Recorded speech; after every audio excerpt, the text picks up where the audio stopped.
listen, like I said, we're just going to do like a few questions. I have a few, but then after that, it's you guys, and mine are really just to set the tone. But the emphasis really is on whoever comes gets to ask the questions.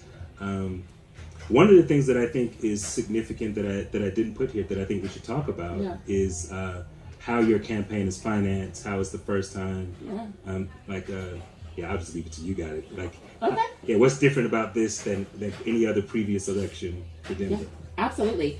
So it's quite frankly a historic election that we're in right now. And I've got to also acknowledge our city council candidate here, Flora, who's been doing some amazing work as well. Thank you so much for coming with your son, who is less impressed with the situation here tonight, but we're glad that he came. So Flora and I both are public financing candidates. This is the first year in Denver's history that we have public financing of local elections, which means that we take limits. We don't take any corporate donors. And so I always plug the fact that most of us are public financing donors. So if they say, oh, we don't take corporate dollars, it's because you can't. Let's just be honest about that, which is good, right? I think it's a good setup for Denver. But also the maximum contribution we could take is $500. In the past, say you would come and you're like, I am a wealthy landowner, and I am coming to this space because I want to influence the mayor's ability to keep my business going. And here's what I'm going to do. I'm going to write a check to the mayor's office or the mayor's campaign, my person, for $3,000. Okay, that was the limits then. But then what I'm also going to do is write a check from all of my different business entities for that same amount. Meaning I'm going to be able to come to that dinner, lunch, or whatever, and write checks for $20,000. That's a huge impact on an election, or if not more. And so for public financing, we can't do that. It's $500 from one person, period. No corporates, no entities, no businesses, no LLCs, no side hustles, nothing, right? Which I think keeps things really honest and really important. But then on top of that, the great thing is that for Denver donors, how many of you guys live in Denver proper here? All of you. Well, good. Hello, everyone. It makes our Denver donors look a lot better. Here's why. Before, when those entities could come, you could just literally be from Florida. And we'll talk about Florida later. But you can come from Florida, right, and bring all those checks and say, I want to move my business to Denver. Now, Denver donors are matched 9 times. So if you write a check for $50, your $50 becomes $500.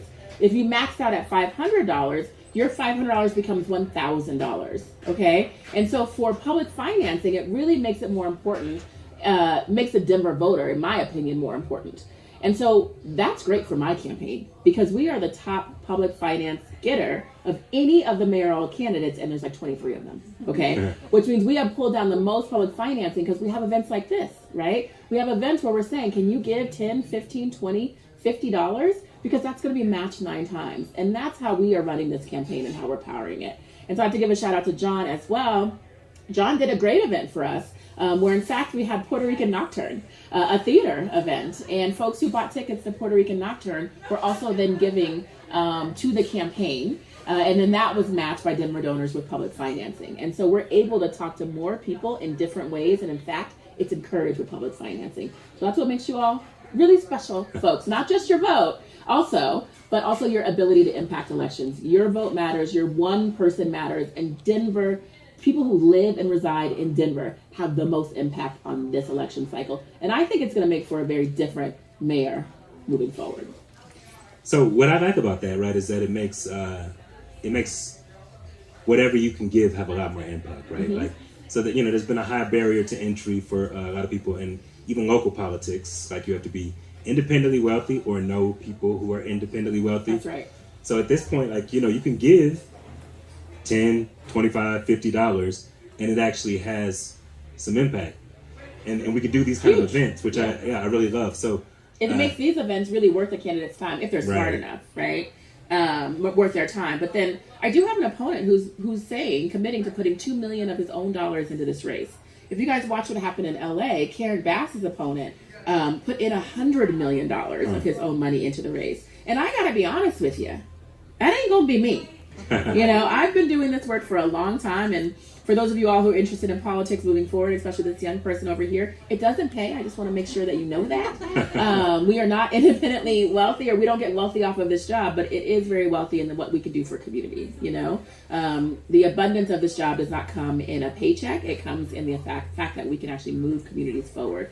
And I've been doing that for years, right? Yeah. And that's why I'm looking at moving into this position, because I know that the cities are where the power is right now. I think we can all feel that. And if we're not taking those values, right, of our progressive values and putting them to work in the city as an executive, right, as the mayor, then things just won't really change. We'll have a good motto for the city, but we won't feel that change in our communities and in people's everyday lives. All right, so that's why this is different, right? And so that's why we can have these kind of events. Okay, I wanted to ask about, we've been reading all these reports about the influx of big migrant communities, hundreds of people at a time, and especially in this environment where people are busing them in sort of against their will or without warning, to sanctuary cities like Denver. What kind of plan do you have in mind for helping this population? Yeah, well, this is I think, one, it's a really tough situation, because it's become this thing where folks are using people, literal human beings, as political pawns, dropping them off in front of Vice President Harris's house, dropping them off in Democratic cities, right, in Denver. And these busloads are coming from Texas. We have issues with Florida, as I mentioned, and this is a huge, huge problem for our city, because what we're seeing is an influx, but more of a using people as political pawns, right? And that migrants don't deserve to be here, and they're the reason why X, Y, and Z bad is happening in their lives. We're seeing the same impact with the unhoused population, right? It's like, if we continue to invade people's lives intentionally, right, then you're going to not like them, and you're going to force your elected official to change their stance on migrant issues, right? That's what they're trying to do. So they send them to so-called sanctuary cities, and Denver right now is a place where we have good policies for migrants. One bill I worked on, policies for housing. We've got to do more. And so what they're trying to get us to do, though, is to say that those people don't matter as much as you, or you. And so let's alienate them, let's dehumanize them, right? And then all of our worries will go away, right? If we just make these folks feel like they don't deserve the same chance or shot at a good life, right? People are leaving their homes, not because they hate their countries, but because it's unsafe, right? Because they feel like they have a better opportunity elsewhere. And quite frankly, they're promised a better opportunity elsewhere. And so that's where the problem is. And so the solution is one, we don't move backwards when it comes to our immigration policies. In fact, we push stronger as a state and as a city, and say we want to have stronger immigration policies throughout this country, period. So that you're not targeting, certain cities as sanctuary cities, but in fact, this entire country will go back to where we were, where migrants were in fact welcomed and supported, right? But then we do have to think about what's the broader context in which this is happening, right? What's the broader context in which places are becoming so unstable, so unsafe, that folks are coming here thinking they're going to find a better life, only to be shut out on the streets and left in the cold as well. We've got to change those dynamics and situations too. People who come here were promised so much, right? But they didn't know that we actually don't have enough affordable housing for the folks who already live here, right? They didn't know that even if they get a good paying job, which is very difficult, that it won't be enough to survive for themselves and their families right here in Denver. So we've got to look at the entire situation, right? The entire atmosphere, and we've got to continue to work to change that. And then we've got to push back and say, a human being is a human being. My neighbor is my neighbor. We will love you. We will embrace you. And if my table has food, you are welcome to it.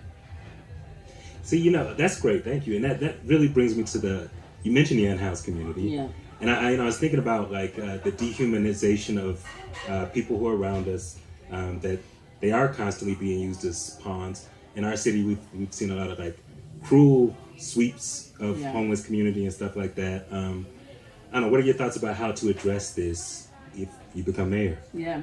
Well, one thing that we'll start is I actually had a really interesting conversation with the chief of police just yesterday. Huh. I do try to meet with whoever the chief is on a very regular basis. A lot of what I've been doing is criminal justice reform, keeping our community safe. And we know that we have some challenges right now, whether it's your bags at the airport, which PS are not super safe right now. Just so you know, there's a lot of challenges going on out there right now. Or, you know, our sweeps, you know, and we actually saw pretty eye to eye in that he thought law enforcement should not be the ones leading, pushing people off the streets. If they're not committing violent crimes, he doesn't feel like that's really their best use. We'll say it that way. I don't want to mischaracterize any statements from the chief, but honestly, like, we need to deal with the car thefts. We need to deal with violent crime, right? We need to help our young people in far northeast Denver, where we're finding shootings happening on a very regular basis, you know? And when it comes to our unhoused population, our unhoused neighbors, we need to work to first get those who are willing to be housed in safe situations, right? We need to make sure that we have mental health care and substance misuse care for people, and that's what Caring for Denver, which is the organization that I started, the largest mental health foundation now in the state and likely in the country. We are working to fund services for those who are unhoused, but also everyday Denverites, because we all need access to mental health care and substance misuse. And then that leads us, and then one more area, which is those who are about to be homeless. And so you all probably know this, you all probably know somebody, but 3 in 10 Coloradans and more Denverites are housing unstable right now, which means they think they're going to lose their home in 3 to 6 months. And a majority of those folks are actually right. They will. And so think about that for a second. That means folks right here in this room, someone is likely to lose their housing in 3 to 6 months. And where do they go? So we have to deal with that trajectory into homelessness, which is the highest we've ever seen in the history of Denver. And I got to give a shout out to Hickenlooper, because he did focus on the road home. He did focus on our homeless population, but then also preventing those going into being unhoused, right? And we didn't really talk about it as much because there was a focus on it. Now it's really ballooned, and you add in COVID, you add in economic stressors, you add in mental health and substance misuse, and we are in a very combustible situation right now. The answer is not to move people from 16th Street Mall to the prison or to the jail. That's not going to help anything, you know? We've got to move people into more permanent solutions, right, and get folks the help that they need. Once we do that, we have a much smaller and much more manageable, I believe, unhoused population. Now, I don't want to give any pipe dreams. We're not going to be at 0 people unhoused in Colorado or in Denver. That's just, I don't believe that that's going to happen. It could be something we strive to, but it's going to be something that we have to work for every single day. And we need to put our resources there as well. I also want to say, when it comes to housing, we talk about affordable housing, but it's not just about those who are unhoused and moving folks into housing, right? Or those who are housing unstable. It really is about the entire housing spectrum, right? In Denver right now, it's expensive for all of us to live. I don't care if you're making $0, $40,000, $150,000. It is becoming untenable to stay in the city, and very untenable to have your kids buy a home in the neighborhood that they grew up in, right? Those are things that we have to look at as well. How are we making sure that there is housing for the entire pipeline? Right now, we have about 50,000 less units than we need right now in Denver to meet our current demand, not the growing demand. That's something that we also have to address. And so I am a big fan, I know you are too, of traveling. You know, I love to travel. I love to see others, communities in other cities. I was actually born in Germany. Don't worry, I was born on U.S. soil, but I was born in Germany. And there are models that work, right? And it's really having multi-income housing, right? It's not just about warehousing people in projects. Guess what? We know projects don't work, right? The Great American Experiment tells you that, right? That projects don't work. And we're kind of going back to that, where we're saying, okay, all of the unhoused folks or low-income folks should live just in one area, and that'll be fine because we'll get them out of the places that we go every day. That's not the right model, in my opinion. We really have to focus on housing models that say we have low income, we have vouchers, voucher folks in this neighborhood, right? We also have those who are renting. We have those who are first-time homeowners, and then we have those who are in their forever home. That ability to move, that mobility to move within incomes and get continue to grow up, that's what we all should strive for. And quite frankly, when you put people living together and they can see, wait a minute, I can get off this voucher and I can move or buy my own home, right? In the same community, in the same area, right? That's something that people say, okay, now I have hope. right? Now I can see my future. And when you have that, you have more engagement in society, you have more engagement in community, right? You have more neighbors helping neighbors, and you have folks who are just saying, you know what? I'm going to take my shot. I'm going to take my shot at my dream, and I can see it, I can feel it, I can taste it, and damn it, I'm going to pull it down. I love the determination in that. Right? So, I mean, we are sitting in Kwanzaa, right? And like I was thinking about like self-determination, and now we're like we figured out we're like in the economic day, and so like the theme is really talking about, you know, how do we move within those really casts. I mean, the fact that we think we don't have them in this country is really interesting, but it just looks a little different, right? But how do we move within that? And it's really about what you can see and then figure out how to get there. I was just actually in a conversation with this group that I've been, fellowship I've been in for a while, and we really were talking about, you know, what is indicators of economic mobility. I'm very interested in it for low-income folks, for people of color. One of the indicators that we found, and they're mapping it out county by county, is the likelihood that within that county, within that neighborhood, people are interacting and engaging with folks and have friends who are of different economic statuses than them, whether they're richer or poorer than them. But if folks are interacting together, not just at the grocery store, right, but going to dinner, hanging out, we've got a friend group of people who make all different incomes.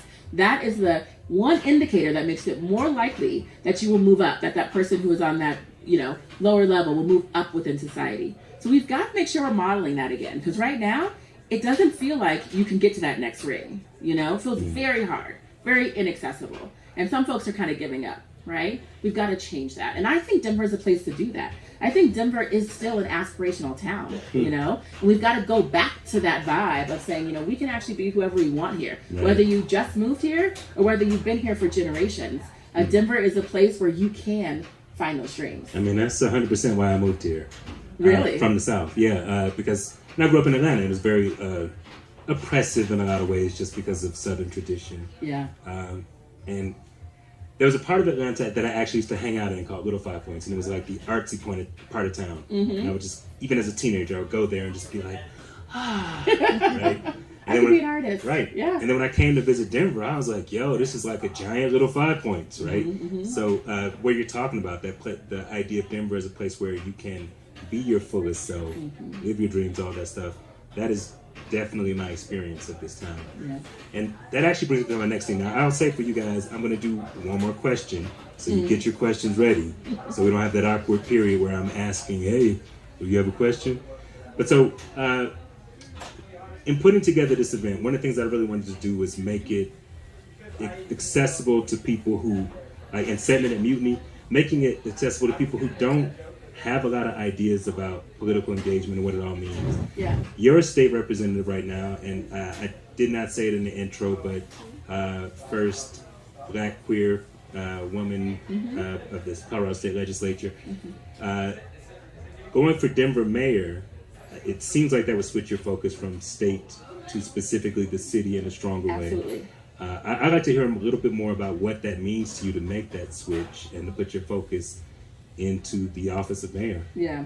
And I'll say I'm the first openly Black LGBTQ person to hold office in Colorado. I say openly intentionally, right? Because we know that folks for very long weren't able to be open, and we likely had other folks who were serving who were of the community, right? And it's because of them that I'm able to serve so openly now.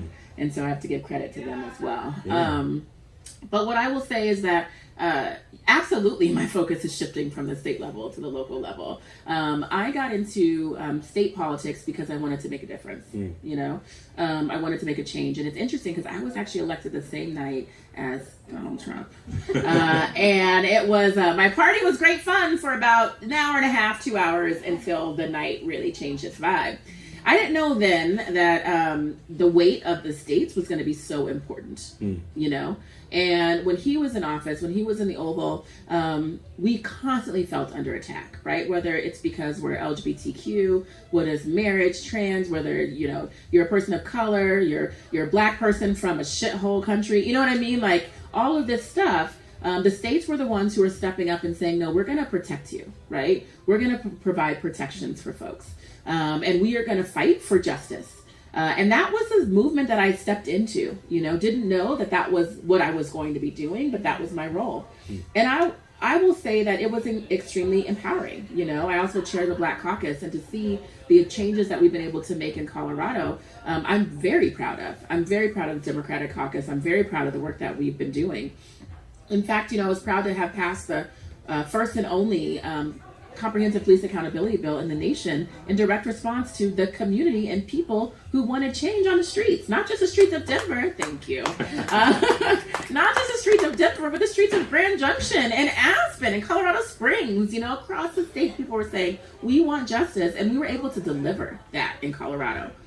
And so the states have been really important and still are, but the states that we're going to fight back did, right? And we put in place a lot of laws. In fact, I passed over 150 pieces of legislation into law in the 5 years that I have been in office, going into my sixth. Yes. Seventh. Going into my seventh. Sorry, going into my seventh. When you get all these grades, some of the years trickle down. But right now, where we're seeing the need for change is at the local level. It's in the cities. The cities are now leading the conversations. Why is that? The states have already done the law, right? Passed these laws, but the change doesn't happen unless it's implemented well. And a little schoolhouse rocks for you, right? You have the legislative branch that writes the bills and passes the law, and then you have the executive branch that enforces the law, right? That makes sure those laws are implemented properly and you can feel them in your everyday lives. That's what a mayor does. That's what a mayor does. That's what a governor does. That's what the president's supposed to do. And so where can we have the most impact on people's everyday lives? How can I make sure that my neighbor feels protected, right? How can I make sure that we have, services for our young people, or that our trans kids in schools are not being targeted? How do we make sure that that dream of affordable housing is not just a dream anymore? We've passed all the money at the state level. We have permissive laws. But has your rent gone down? Is your mortgage any cheaper? Is it any cheaper for you to live in Denver? Not right now. It's not. In fact, it's going the other way. But where the change can be made is in the mayor's office. It's in the administration.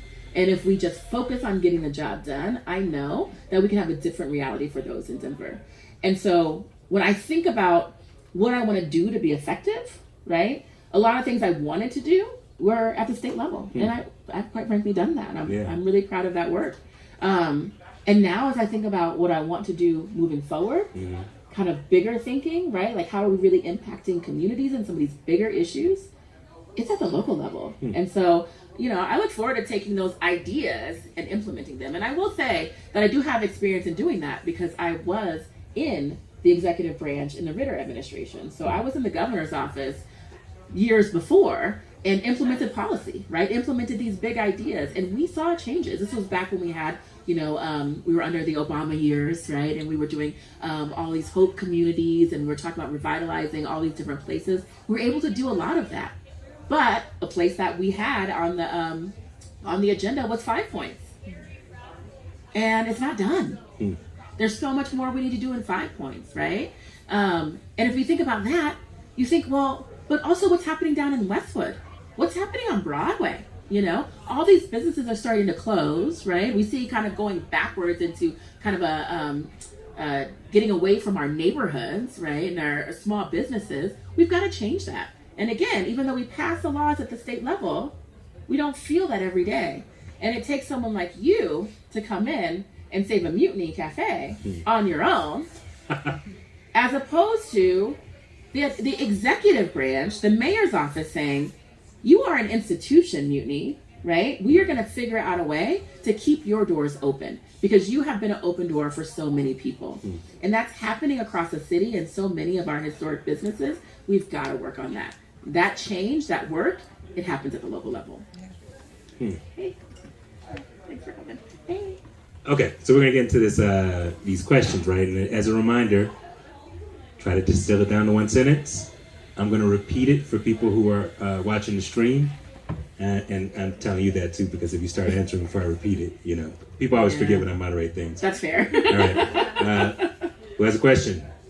Yes. So, I know you were involved with bills like HB 191192, which was the education reform bill.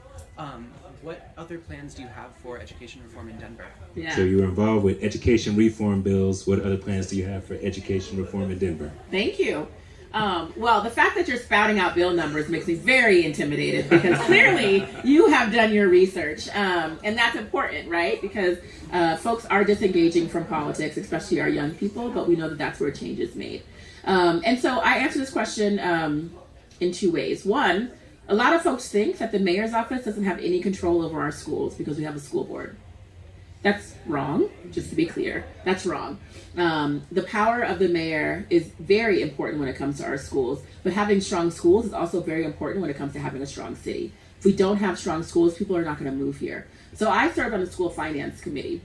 And one of the things that I did was I changed the school finance formula to make sure that schools that are providing education services for people who are low income, people of color, people with disabilities, have more access to resources. We know the school finance formula is upside down. We've known that for generations. It does matter how much money your neighborhood has will determine your educational outcome, and we've got to do something about it. And so we looked at the school finance formula and we started to right size it. In that right sizing, we put in tens of millions of dollars specifically into DPS because we have declining enrollment, right? Because people can't afford to live here is one reason. And so they're moving, which means our schools are emptying out because families don't live in the city anymore. We're also seeing a lot of the older kids never coming back after COVID. And then some of the families not wanting to deal with it anymore and taking their kids out of DPS. And I will tell you, the conversations I've been having, especially with some of the more wealthier families, I would say middle to high income, you know, when you finally get to after the first few conversations, people start to get loose, have a little wine, feel a little better. They start asking the same question. What are you going to do for education? Because they grew up in Denver and now they had to pull their kids out of DPS and they can afford private school because DPS wasn't working for them anymore, right? And we're hearing that across the board. Those who can afford to pull their kids out are, and those who can't, they're left in a school that's completely under-resourced, right? And maybe isn't the best situation. It's in the best school that it can be. And so when we think about education reform, we've got to keep putting our foot to the pedal on what that looks like. I'm not talking about reform versus local or none of that. I'm talking about what does the education system look like? One thing is we've got to make sure that our teachers and our educational support professionals make a wage that can make it afford to live in Denver. That's not happening right now, okay? That has to change. The other thing is we could actually utilize a lot of DPS property to build affordable housing so that the families can stay in the neighborhoods they grew up in. And we actually passed laws at the state level to open that door, to say if you are a local community and you want to use your DPS land to build housing for teachers, right, for the nurses that are your school nurses, for your families, that you could actually build, right? And this is not a new idea. Folks have had this before, but nobody wanted to implement it and get it done. Now the permissive law is there at the state level. We should do it at the local level because we know it's having an impact on our education system. And then we have to make sure that DPS is really welcoming for all. And so making sure that our LGBTQ, our trans folks have access to good quality education, but also there is not discrimination is important. We've got to make sure that we have mental health support for our young people. The number one thing that I hear from young folks, you're shaking your head, so good, thank you, is that you want more mental health services, right? And you want to be able to lead those services, right? Like you want to do it yourselves with the help of others because you know what your peers need.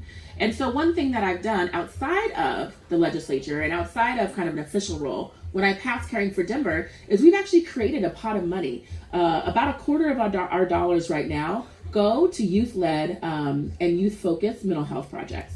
And that's millions of dollars that are going into our schools right now to provide more mental health services for our young people. We just got started. We're in our third year. We've already given out $100 million in total.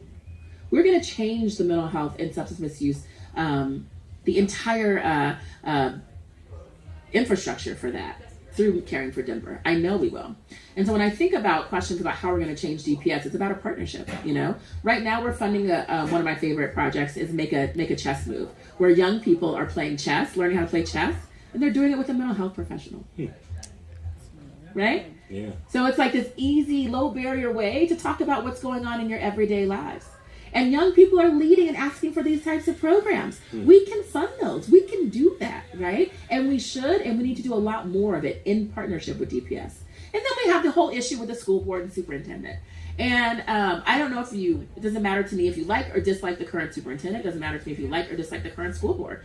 The fact of the matter is, they're going to change, right? And if we're going to want to attract a new superintendent that is going to really fight for our students, we got to make sure that they feel like they have a partner in the mayor's office, or they're not going to try to do anything. You know, they're not going to want to come here, or they're not going to want to move up here, right? If they don't feel like they have access to do the job well. That's important too. And in the school board, we got to make sure that they're engaged and working in the community, right? And so it's all a partnership. I also think, as someone who used to be a student activist, that it's important that we listen to the young people. And these conversations should be led by the young people, the teachers, the educational support professionals, those in the school community, to decide what the schools look like, right? And what changes we need to have. That's huge for me. And so I will end by an example that's very close to me. So I live a block away from Smiley. Don't come to my house, please, without calling first. But Smiley Middle School is in Northeast Denver. It's in Park Hill. I still call it Smiley. If you're old school, you call it Smiley. Now they call it McCullough because they moved out the kids that went to Smiley and they made it McCullough, which is an exclusive middle school for kids who are and aren't from the neighborhood. And that change was pretty tough for folks in community, you know? And seeing McCullough now still feels like a wound in community for folks who grew up there. But what I will say is McCullough has great educational outcomes. The numbers are good. The school is actually quite diverse, you know? And I like seeing those kids go to school every single day. So what are we going to do to make sure that those families that were pushed out feel like that's still their school, that they can come back? And why is it that the educational outcomes at McCullough, Smiley McCullough, right on 23rd and Holly, aren't the same that you'll get at Manual, right? Why is it still different? It literally is across Colorado Boulevard, and we should be fighting harder to make sure that there's equal educational opportunities and equal educational achievement across the board in every single one of DPS schools. That's what we'll fight for. Thank you for that question. I'd like to ask a question along those same lines. What would you do to change the dynamics that seem to exist between charter schools, private schools, and DPS in terms of how the funds are dispersed? And it seems, it's almost like watching cannibalism among those three areas of education. Okay, so how would you change? I told you, everybody always forgets. It's a common thing. But how would you change the dynamics between private schools, charter schools, public schools, and the funding and all the difference in quality, etc.? So I will first start by saying in Denver, charter schools are public schools. So they are under DPS, right? There's a lot of differences in the way that they're administered, the way that they're approved, and the way that they're monitored. And I think that's something that needs to be addressed. And I believe, in my opinion, they were created because our schools weren't doing enough in community, right? Because they weren't resourced well. Because we had that stratification of if you make money and you have great schools around you, and if you don't, you don't, right? And so these other schools started popping up, and they were finding ways to fund education differently. Charter schools popped up because there was a void, and they're funding it through private dollars, right? Which makes them more resourced. But it also begs the question, then does that mean they should be less monitored, right? Does that mean that they should have less scrutiny? I would say no. And they would probably say that they aren't, But I think we have to bring that balance. And if it's true that the charters have the same kind of scrutiny, right, and same kind of requirements, then why do we have stratification? Why do we have public charters and then public schools, right? And so for me, it's about making sure that parents have somewhere to send their kids in their neighborhoods, close to them or close to their work, however that looks like for them, that is well-resourced, where they're going to have good educational outcomes, where they're going to have the right support for their kid. That's the number one, And if that is, Park Hill Elementary, or a McCullough, then that's where it is for them. I think we have to acknowledge that there is diversity in educational needs. What I don't like is this complete textbook, rule book type of metering of our young people, right? If you achieve this in math and you hit this point there and this point there, then you're fine. If you don't, you get held back, right? Or that school's not performing well, it's underperforming. That's not working, right? We know that that's not working for our young people. We have to change that, and we have to push back and allow our young folks to have that self-determination, right? To explore a little bit beyond just math, science, and all of that. I think that's what we need to focus on, giving those opportunities. And then we have to realize that education happens outside of the school day. It happens outside of school, right? So for me, growing up all across the world, sometimes I was in a private school because of when I had to change schools in the year. Sometimes I was in a public school. My brother, the same way. My brother failed out of multiple schools because they saw him as a big black man who only should play football, okay? He failed. He even went to Adams State College and failed. But he found UCCS, right? He actually found depression, honestly, in my mom's basement. Started playing with a science kit from elementary school that was left there from a Christmas. Realized he was really good at science. No one ever told him he was good at science. And now he's an anesthesiologist in the Navy. Okay, so we have to acknowledge, and I did fine in all those different schools. I was a cheerleader, I was very social, right? I cared about my grades, like that's how I made friends. So that worked for me. But it doesn't work for everybody. And so we have to make sure that we have an educational path that works for our diverse students. And if we keep funneling them into conforming and being one type of person, it will never work. It will never work. And so I would push against that. And I would say, what is the thing that got us back on track? My brother was making sure that he had that science game, right? That he would play there, like have that opportunity. For me, it was all of the extracurriculars. It was going to the Y, after school because my mom was a single mom and she wasn't home. And so I went to the Y every day, or I went to cultural dance classes, or I became a cheerleader, and all these different things. We got to make sure that we have those opportunities for everyone. And we've got to have those mental health opportunities too now, because our kids are struggling. The one thing I'm hearing from young people when they come to events like this, and I'm glad to see young people at these events, is this one young kid, I think it was 10, really broke my heart. And he was like, what are you going to do for me? Because I have a lot of anxiety. And my peers have a lot of anxiety. The kids I play with do. And I don't really know how to deal with that. So can I have access to that mental health program? And that's heartbreaking. Heartbreaking. Why aren't we doing that? Why aren't we providing those services? And why aren't we making it part of the school experience for everyone? That's what we have to strive to do. So for me, I think it's about thinking about things differently, looking at them differently, and then having the conversation with those who are directly impacted and saying, what do you think? What do you want? And let's try to do it. Thank you for that question. We were talking, you mentioned that thing of pushing people into this one box, which makes me think, of course, of artists, which is, my world. During the pandemic, we really saw how much the world depends on us to get through. And a lot of the community that's being forced out of Denver because of the prices are creative people. Right. So I'd like to hear some of what your vision is for what the city can do to support its artistic community. Yeah, well, that's one of my favorite topics. The arts is something that's really important to me. And I don't think I even knew how important it was until COVID. So think of it, like I traveled all around, right? Like I was always doing cultural dance classes and eating different food. And that was kind of my experience. So I kind of felt it was like my everyday life. And then when it was taken away, I didn't have a show to go to, right? I didn't have the bookstore to hang out in, And I think we realized not only the impact that arts has on our heart and soul, but on our community's well-being, And so what I did was I worked to make sure that we had direct support for artists during COVID. Because during COVID, artists, they get paid differently. Sound tech gets paid differently, Maybe it doesn't have that same W-9, filled out. Didn't qualify for direct cash assistance, wasn't on the books.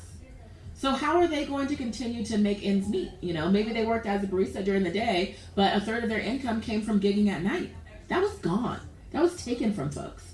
And so we created a program that provided $4,500 direct cash assistance up to for every single artist and person in the industry through the Colorado Artist Pandemic Fund. And that worked. We were the first in the nation, and we became a model for the nation. In fact, I got the Americans for the Arts Award for not only funding individual artists, but arts institutions as well through the pandemic, especially our smaller arts institutions. because it was so important to me, but also because then I started hanging out with more artists and I started hearing, okay, what's going on with you? You know, how are you surviving? How are you living? You know, and noticing that we had a void, we had a gap to fill, and we filled it. But Denver is a cultural hub. Folks don't realize that we actually have we are the highest per capita consumer of arts in the nation. In the nation. People per capita buy more tickets to things in Denver, art and cultural events in Denver, than they do in New York. Wow. The creative economy is larger than the ski industry. Huh. The artist in the Did right you know place. it? I didn't, and I did SCFT. I did it, so now It's my favorite stat. And so that is a fact. And so we've got to make sure that we're continuing to have a cultural hub in Denver. But when I talk to artists and folks who are coming out for their dream, it's not that place anymore because they can't afford to live here. They can't afford to create here, right? So folks are getting pushed out, or they're not able to focus on their arts as much as we used to. We used to be able to take more risks here because it was cheaper than living in New York or LA, you know? But yet we still had the creative community, which was really cool. That's starting to really fade away. And folks are getting real frustrated and folks are leaving, and we've got to change that. And so there's so many opportunities, whether we talk about, you know, some of those schools that are no longer open, to create more hubs for artists and for more hubs for creatives, to making sure that our neighborhoods that are already creative neighborhoods, like, you know, North Denver, right? Have the resources to continue to support their artists. You know, we've got the Holiday Theater Project, where you guys know the Holiday Theater right across from North High School, where now we're doing affordable housing within the Holiday Theater for artists, where they can also show their work with the Museum of Contemporary Arts. Like, we have to do more of that. And that should be a focus of the administration. I'll tell you that the administration has focused on, I was on the Imagine 2020 team, which was like 10 years ago, to talk about what we imagined for the cultural arts in 2020. And this is everything from more concert venues, you know, live music, to, you know, the murals that we now see as a part of Denver. And it's like, okay, we were Imagine 2020. Guess what? It's past 2020. And there's still a lot of things we're still imagining. So we still have a lot of work to do. And quite frankly, the center of that is affordability right now. It's interesting because the affordability crisis that we're feeling and facing in Denver, it's not segmented into one industry anymore. People are feeling it across industries. If you're in healthcare, if you're in the arts, if you're a teacher, right? If you're, you know, whatever you're doing, if you work downtown, like, the affordability crisis is affecting us all. And as we think about how we want to move forward as a city, we've got to tackle that first. And with those communities in mind. Yeah. All right. Yeah, question? I mean, as you know, I'm one of these artist people, but I'm actually going to ask something not artsy. So driving down closer to like the city park area and everything, and you'll see bars and restaurants, but no supermarkets, no markets. And this also seems like it ties to housing and affordability and everything else. If especially poor communities can't have access to healthy food. Yeah. And how could the mayor's office address that? All right, so there's questions about food deserts. See, I know I got to jump in on it. In neighborhoods not having access to and easy access to good and healthy food, how would the mayor's office address that? Yeah. So this is an interesting one that I've been giving a lot of thought because we've talked a lot about food deserts. Again, it's become a very popular conversation. It's in people's minds, right? Like, we know what a food desert is, where it's hard to have access to food. And for me, I'm starting to shift my thinking of it from food justice and food access, which is important, to it's an environmental justice issue, right? It is really, if we're talking about a sustainable Denver, if we're talking about environmental sustainability, we've got to make sure that folks have access to food close to them. That's a part of that model, you know? And so when I think about the funding that was passed recently to support, climate justice work right here in Denver, there was a tax increase, 25 cents sales tax increase to support climate justice right here in Denver. And that funding is being underutilized, and in fact, it's being reverted, or they're asking to keep it, right, year over year and not spend it. Some of that funding should go to communities that are fighting for food justice. Go to communities that say we want to have a grocery store. Grocery stores, by the way, are really hard to make work economically, especially if your focus is making sure the food is healthy, right? and environmentally sound, but actually, obviously we want organic, we want good food put in our bodies. And so that is something that I think we need to focus on. We need to use some of those dollars to tackle some of these food justice issues as well. And then, this is one where I can kind of put my state hat back on. As we're the largest city in the state, what Denver does, so goes the city, so goes the state. We got to think about our partnerships in rural communities and making sure that we are getting access to food close to us, right? So my friend has a grain mill right outside of Longmont. And he provides meals for a lot of the restaurants in Denver that are quite expensive, to have, the best bread, and it also becomes the most healthiest, right? They also have the least carbon footprint, right? Because they're pulling down from Longmont as opposed to getting cheaper grain elsewhere, but it's not accessible for everyone. What if we partnered and said, and they want to do this, we want to have your grain in every single one of our schools. And why don't we partner with our schools to actually get some of those kids up to that grain mill to see how mills are, how flour is made. Does anyone know? I mean, has anyone been to a mill? It's really fascinating, right? Like flour doesn't actually just come out that way in that nice that nice bag, It doesn't actually come out that way. And so experiencing that, understanding, where your food comes from, going to a ranch, is an amazing opportunity. And then I want to also be clear too that Denver owns land throughout the state of Colorado. Folks don't know that. Denver owns land. Denver owns Red Rocks, which folks might know. It's not in Denver, right? Red Rocks is in Morrison. We also own Winter Park because it's Denver's Winter Park. We also own a ton of mountain parks.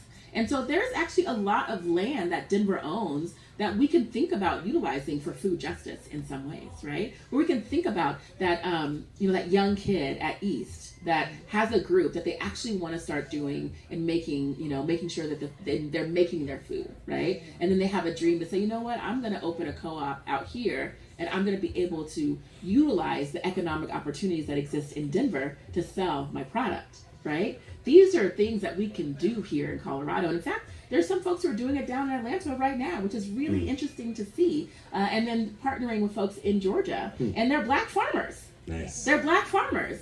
So we can do this work. Let's not forget that people of color, really actually know how to get their hands in the soil and get things done. And so I think those are opportunities that we can do. And the great thing is that we have the funding stream to do it through that recent ballot measure that was passed. Okay, I want to make sure we're respecting your time. Oh yes, we are at time. Sorry. So listen, this is the whole point of this is like these are complex issues, right? Like we haven't been able to get super deep on them, but my hope is that you got a sort of sample of what Representative Harrod's about. You can call me Leslie, by the way. All right, I just want to make sure. I mean, when we talk. Yeah, I appreciate you, but you can't. I try to set the example for the other people. Y'all can't call her Leslie. Anyway, but yeah, so just making sure that you guys can kind of see what Leslie's about. And then it would be, I think, good if you talked about, first of all, where people can sort of interact with your issues, with what you do, your campaign, and then the best ways to support, because the financial support is going to be a very important thing for everyone watching the stream, for everyone here. Whatever little bit you can do to help this campaign, this is an opportunity for you to have a part in what is happening in our city. Yeah. So I think it's an important thing. So, well, first I'll say our city has never had a female mayor in the history of this city, and I think it's about damn time, right? Yeah.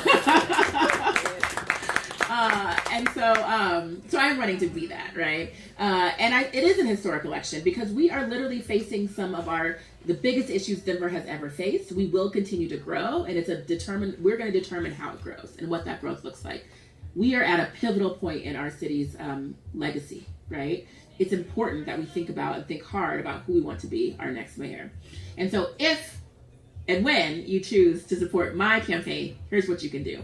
First, I want to tell you guys about some of the things that we're doing to talk more about issues, because I know you guys care about issues. We're actually having salon sessions across the city. We'll start back up in January. We're calling them salons, where basically we have 3 big ideas, 2 hours, transform a city. You're going to hear from 3 presenters on random different ideas around a topic. So we did it around housing was our first one. We did social housing, we did diversity in housing stock, and we did single with single family zoning. And we got to engage. The audience gets to engage with the presenter. They have 20 slides, 20 seconds to get their idea across. And people get to engage and say if they like it or they're not buying it. We're going to be continuing those salons. And I think it's a great way for folks to hear policy as it's presented to me, right? And determine, does that work for Denver? Our next salon will be happening, I think, the first or second week of January. We're going to focus on environmental sustainability. We're going to focus on transportation in January. And we're also going to focus on 16th Street Mall. So I encourage you to go to our website. Most of the things you'll find is on my social media because it's expensive to keep a website updated. So go to my social media. It's just at Leslie Herod. Sign up for the newsletter. You'll get information there. You'll also see a QR code back there. The QR codes you see around are, if you're interested in supporting the campaign financially, you can actually donate using your nifty QR code, or you can go to leslieformayor.com. Literally, we are at the end of our filing period. Our last day is the 31st of December. This is the biggest filing period that we have of the entire campaign. Ballots mail March 13th. So it's like tomorrow. So we need this funding now. And so if you're thinking about supporting, all of you Denver folks here, your donation is matched 9 times. If you can give $5, $10, $50, thank you. If you can give $500, which is the max, thank you. Please think about giving that today. It will make a huge difference because it will be matched 9 times. I just want to make sure that people understand what the significance of the filing period is. Like, what does that mean in terms of... Yeah, right, because it sounds like it's political talk. I don't care what your deadline is. I don't get paid till the 1st. But basically what this means is we file and we report every Denver donor that has given a certain amount of money. And so when we do that, we get that 9 times match. It takes it takes more than a month to get those dollars realized. And so if we want to get those dollars realized before the campaign is over, we need those dollars by this filing period because that's when the opportunity is that we're able to report it. Does that make sense? And so that's why you'll get the phone calls, you'll get the text messages. This is the most important critical deadline of our lives. Okay, fine. We have to really get you engaged, but it is very important that you give now. And then I will also tell you, Sean Warner here, my campaign manager. Come on up, Sean. Yeah, it's Sean there. Take off your jacket, sir. I want to let you know that we have launched our Leslie for Mayor merch. Yes, that's Sean does way more than model, but he also does. And you can get one of these hoodies for a donation. If you're interested in donating to get some of the merch, we have t-shirts, we have hoodies. I think we've got the freshest drip, as the kids say. Is that right, Max? The drip of any of the campaigns. Please think about going online and also purchasing some merch and spreading the word about the campaign. And then finally, like, social media matters. Talking to your friends matter. Letting folks know that you are supporting me or that you're interested in coming to an event and sharing that will make a difference. Our office is right here down on I-25 in Santa Fe. We're taking volunteers every single day.